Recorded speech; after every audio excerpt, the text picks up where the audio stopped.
Tuhan bersamamu. Inilah Injil suci menurut Lukas.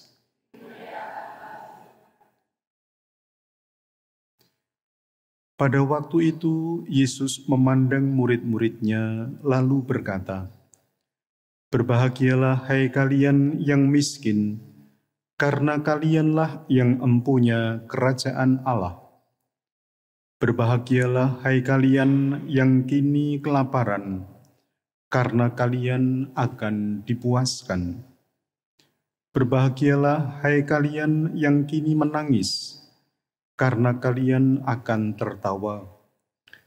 Berbahagialah bila demi Anak Manusia kalian dibenci, dikucilkan, dan dicela serta ditolak.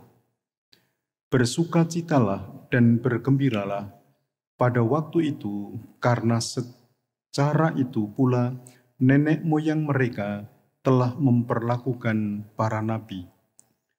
Tetapi celakalah kalian, orang kaya, karena dalam kekayaanmu kalian telah memperoleh hiburan. Celakalah kalian yang kini kenyang, karena kalian akan lapar. Celakalah kalian yang kini tertawa, karena kalian akan berduka cita dan menangis. Celakalah kalian jika semua orang memuji kalian, karena secara itu pula nenek moyang mereka telah memperlakukan nabi-nabi palsu." Demikianlah sabda Tuhan. Terpujilah Kristus. Para saudara yang terkasih di dalam nama Tuhan, kutipan bacaan yang kita dengarkan di dalam Injil ini tadi dikenal juga sebagai sabda bahagia Yesus.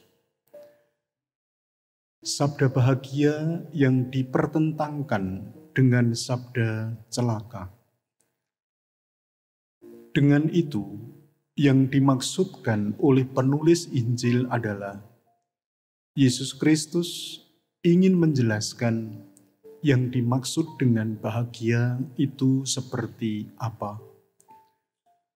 Bahagia tentu tidak dimaksudkan hanya untuk orang-orang yang tercukupi segalanya, baik kebutuhan fisik maupun kebutuhan batin, atau orang-orang yang tidak memiliki sarana cukup untuk memenuhi kehidupan, lalu mereka harus terpuruk di dalam kehidupan.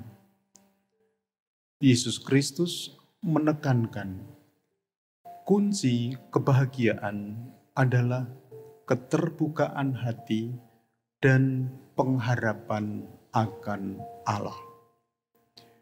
Kendatipun orang berlimpah, tetapi kalau mereka tidak punya pengharapan akan Allah, maka mereka pun dikatakan sebagai orang yang tidak bahagia. Karena orang akan selalu merasa kurang terhadap apa yang dimilikinya.